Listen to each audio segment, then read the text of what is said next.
So today we're looking at multiplying integers. It's very similar to what we did with addition and subtraction. There's different ways that we're going to model it. On adding and subtracting, we use tiles, we use number lines, and we kind of used tricks or patterns to solve the problems.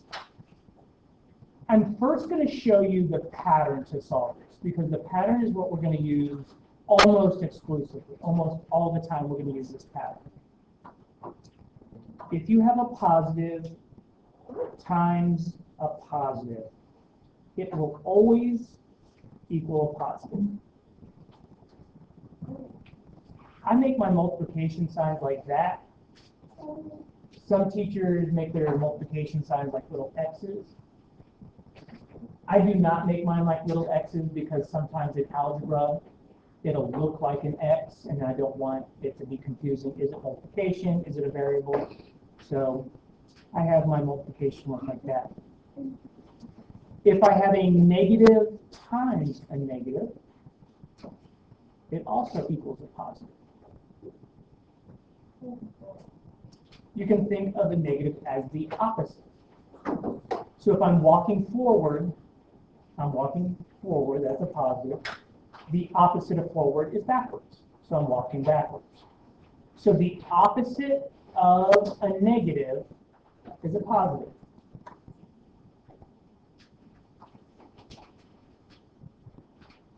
So if my signs are the same,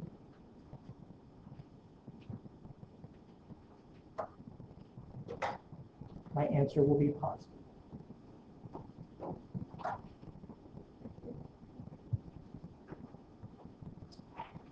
If I have a positive times a negative,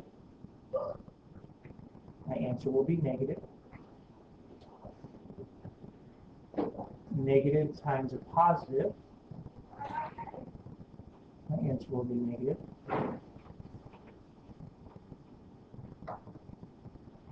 So if my signs are different,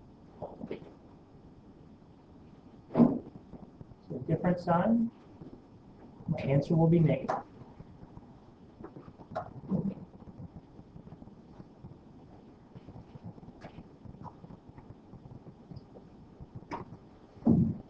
And those right there are multiplication signs.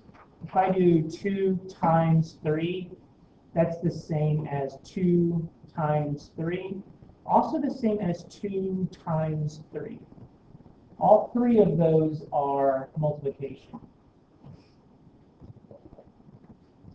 So kind of weird that you can write multiplication in a bunch of different ways. But that's how you do it. So let's look at a few examples. Negative 4 times 3. My signs are different, so is my answer going to be negative or positive? Negative. The answer is going to be negative. And then I just do 4 times 3. 4 times 3 is 12. So there you go.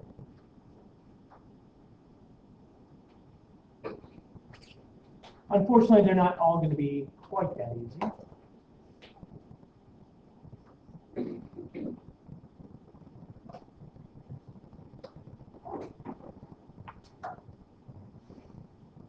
Separating the multiplication from the negative just shows that this is a negative 3.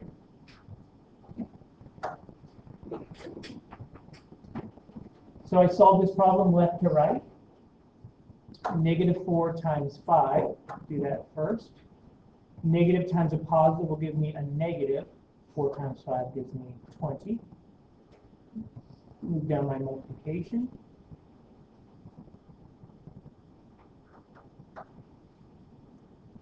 Negative times a negative gives me a positive. 20 times 3 gives me.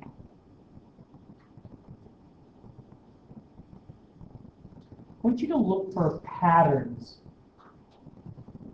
in this also. How many negatives were in number 2? 2. There's negative 4 and negative 3.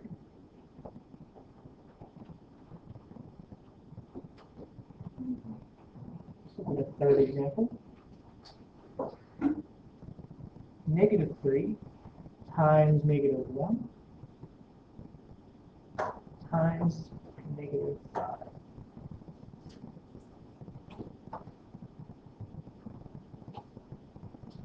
Try this one on your own. I'll give you a minute to do that. All right, you've had a little bit of time to look at that. Cameron, what did you do here first?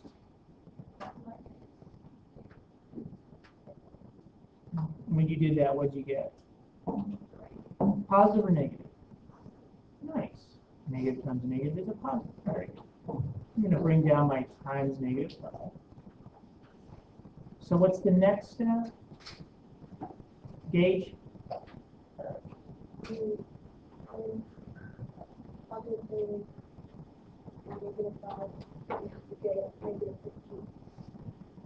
How do you know it's negative? Because positive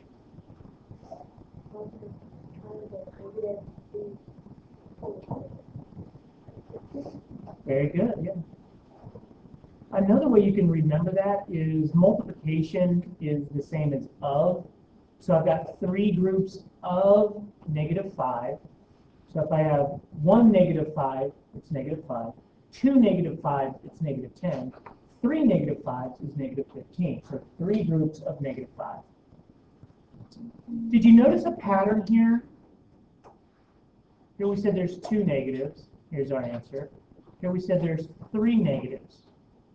And here's our answer. Anybody notice a pattern there?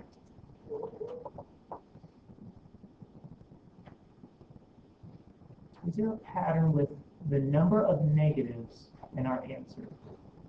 The number of negatives in our answer. As you're going through the examples, Okay. So we started with 2, then we went to 3, and then so the more examples we do, the more negatives there are. Anybody find a pattern that relates the number of negatives in our original problem to our final answer?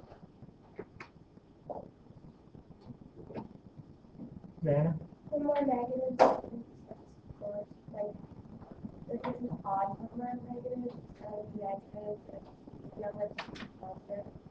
So if I have an odd number of negatives, you said my answer will be what? Negative. Is that true? It's 3 has 3 negatives. Because they're going to cancel each other out. Ah, As if you only have like 3 positives and 3 negatives and 1 positive, it's going to cancel out 2 negatives. I like that idea of canceling out. So this one, a negative times a negative, those are going to cancel each other out, making it positive. Positive times that, leftover number is positive, so our answer is positive. Here, those 2 negatives cancel each other out, but I've got 1 left over that's going to make our final answer negative. So if I have an odd number of negatives, then my answer will always be negative. What if I have an even number? If I have an even number of negatives, is my answer going to be negative or positive? Yeah, it's going to be positive. Because if I have an even number of negatives, they're always going to match up. So there's some patterns to multiplication. This is nice to remember because if I'm multiplying, I know my answer is going to be negative, so then all I have to do is worry about 3 times 1 times 5. Just makes it a little bit quicker, a little bit more efficient.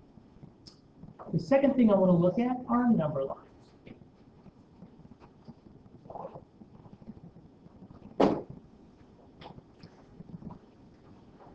So number lines are not very useful in solving problems. I know, it's weird that I say that. They're not great for getting the right answer. However, number lines are really good at showing why the answer is what it is. So our 4th example is going to be using a number line.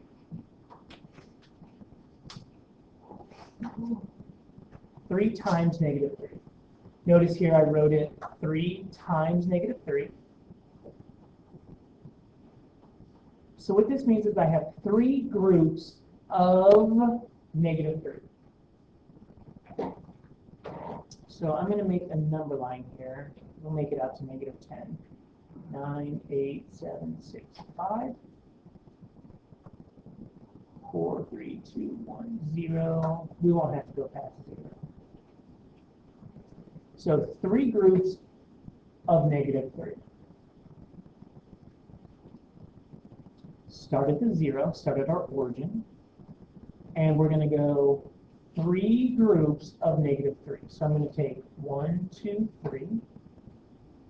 There's 1 group of -3.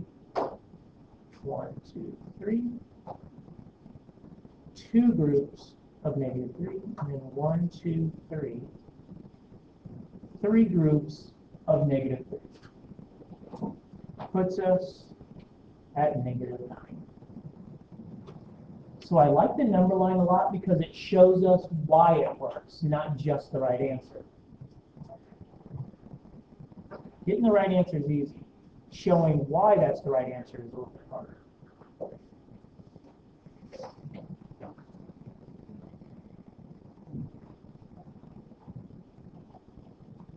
So on your own, I want you to model 5 times -1.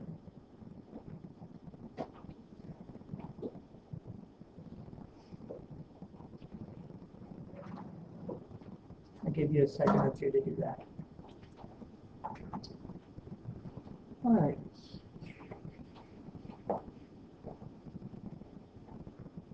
You can tell me like a first step that they did here. Garrett, when you were graphing this on the number line, how did you do that? I was so working on it, but like, I was thinking, go by like ones. In the positive or negative? I like it. So we have a -1 here. And Garrett, how many of those am I going to have? Nice job. So we'll have 5.